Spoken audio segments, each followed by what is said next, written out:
Sous la surface de l'océan, les sous-marins se déplacent en silence, invisibles aux radars, capables de lancer des missiles, d'espionner ou de modifier l'équilibre stratégique sans être détectés. Les trouver est difficile, c'est l'une des tâches les plus complexes de la guerre moderne.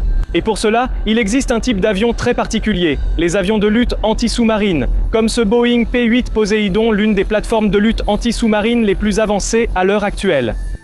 Une plateforme basée sur un avion commercial, mais transformée en l'un des outils les plus avancés au monde pour la lutte anti-sous-marine. Un système capable d'écouter l'océan, d'analyser en temps réel et, si nécessaire, d'attaquer. Aujourd'hui, nous allons voir le fonctionnement du P-8 Poséidon, le déroulement des opérations anti-sous-marines et pourquoi il est essentiel pour le contrôle des mers. Bienvenue dans l'Aéropédia de Mundo de Aviación.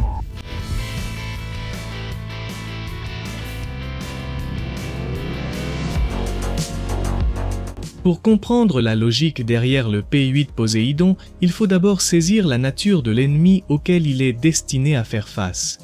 Un sous-marin moderne est une machine extrêmement sophistiquée dont la conception vise à réduire au minimum tout type de signature détectable. Sous l'eau, le radar ne sert à rien, les ondes électromagnétiques ne se propagent pas efficacement dans le milieu marin, ce qui rend les systèmes traditionnels de détection aérienne complètement inutilisables. Dans cet environnement, le seul sens véritablement utile est le son. Tout dans l'océan génère du bruit. Les courants marins, la faune, les bateaux, même des phénomènes naturels comme la glace ou l'activité sismique. Et un sous-marin en profite pour essayer d'être le plus silencieux possible. Ces machines utilisent des hélices spéciales conçues pour réduire la cavitation, des moteurs isolés acoustiquement, des revêtements anéchoïques qui absorbent le son et des systèmes de propulsion de plus en plus silencieux. Dans le cas des sous-marins nucléaires, en plus, ils ne dépendent pas de l'air, ce qui leur permet de rester immergés pendant de longues périodes sans avoir besoin de faire surface. Cela rend leur détection extrêmement complexe. Il ne s'agit pas simplement de trouver un objet, mais d'identifier une anomalie acoustique dans un environnement saturé de bruit. Et cela nécessite non seulement de la technologie, mais aussi de l'interprétation. C'est là qu'intervient la lutte anti-sous-marine, connue sous le nom d'ASW, ou guerre anti-sous-marine, une discipline qui combine capteurs, analyse de données et expérience humaine pour localiser des cibles qui, par leur conception, cherchent à ne pas être détectées. La détection aérienne des sous-marins se fait principalement grâce aux sonobouées. Ces petites capsules sont larguées depuis un avion et, lorsqu'elles touchent l'eau, elles déploient un hydrophone, qui est en quelque sorte un microphone pour l'eau et qui reste immergé à une certaine profondeur. Ce dispositif capte les sons sous-marins et les transmet à l'avion en temps réel. Cependant, chaque sonobouée a une portée limitée. La véritable capacité apparaît lorsqu'un champ complet de sonobouées est déployé, réparti selon des schémas spécifiques permettant de couvrir une large zone. Chacune de ces bouées écoute une portion de l'océan et l'ensemble des données générées permet aux opérateurs à bord de l'avion de reconstituer une image acoustique de l'environnement.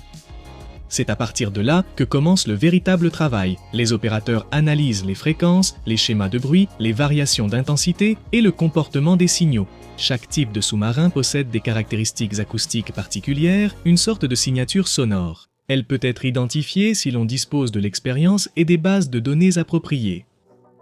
Mais tout n'est pas passif. Il existe aussi des sonobouées actives qui émettent des impulsions sonores similaires au sonar d'un sous-marin et analysent l'écho qui revient.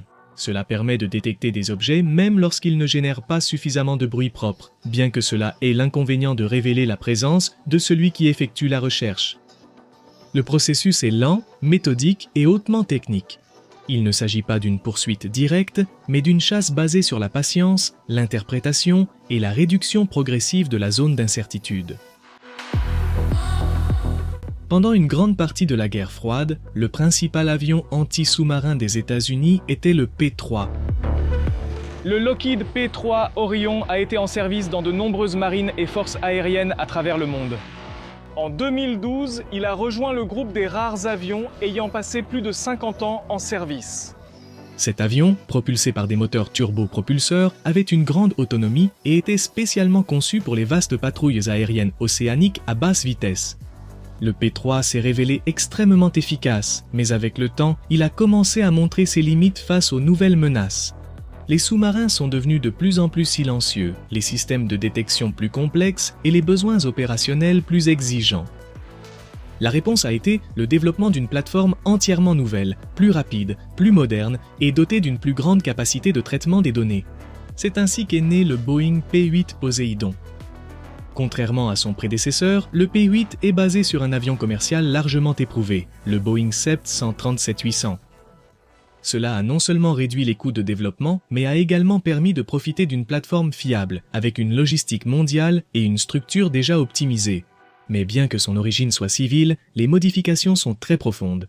Le fuselage a été renforcé, des systèmes militaires avancés ont été intégrés, un radar de haute précision a été ajouté et un système complet pour le lancement et le contrôle des bouées acoustiques a été incorporé. De plus, il dispose d'un compartiment interne pour l'armement et de points d'emport externes.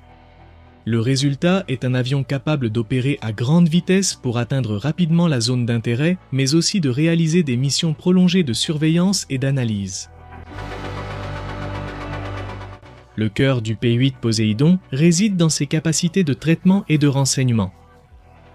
L'avion agit comme une plateforme de renseignement aérien capable de recueillir, d'analyser et de distribuer des informations en temps réel.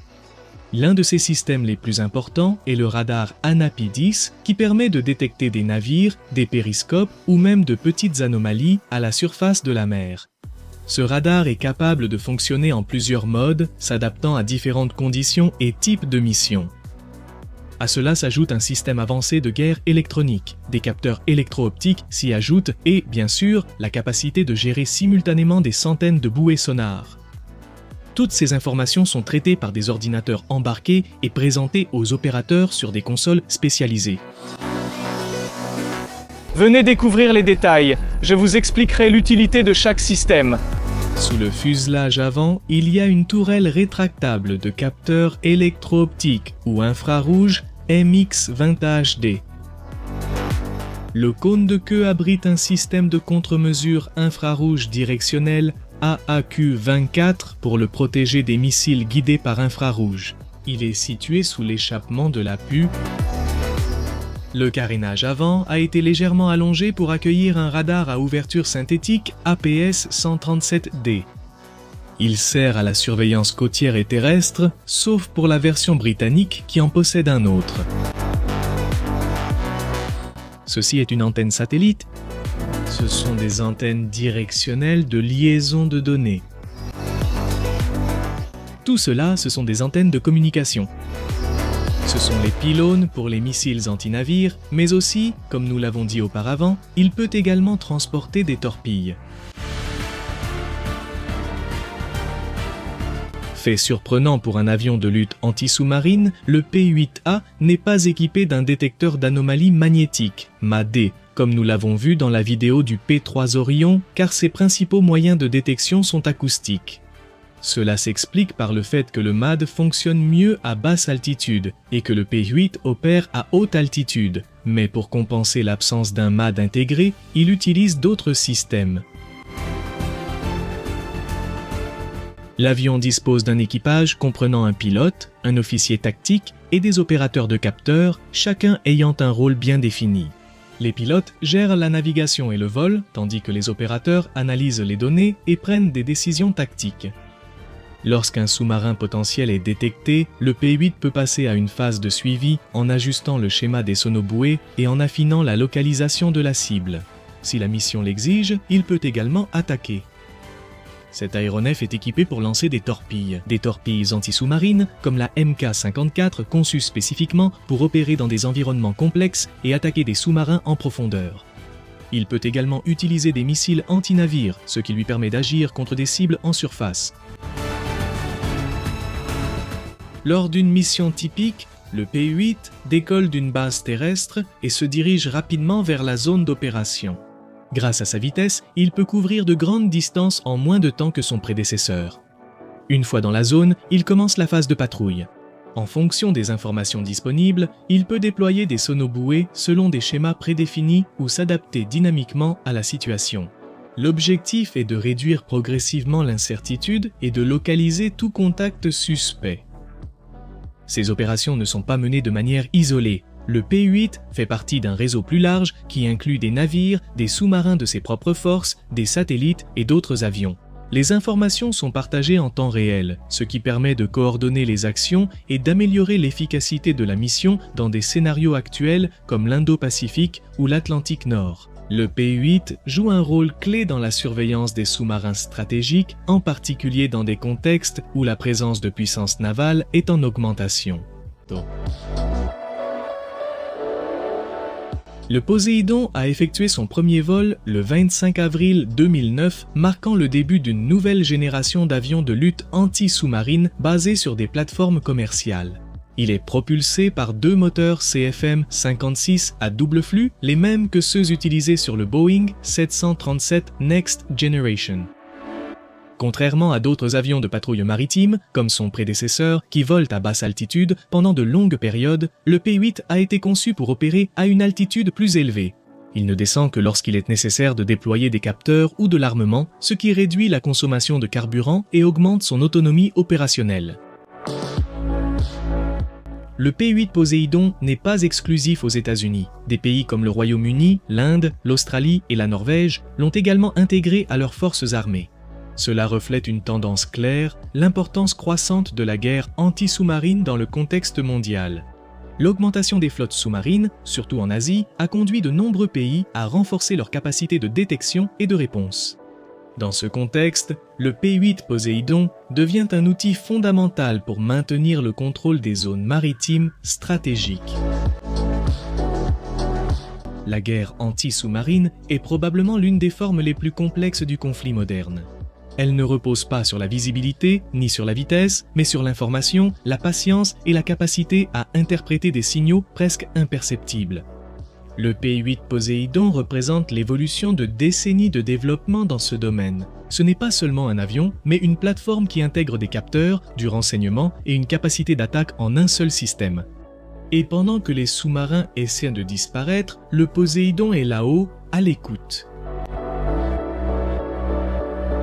J'espère que la vidéo vous a plu. Je m'appelle Marcos. À une prochaine édition de Mundo d'Aviation.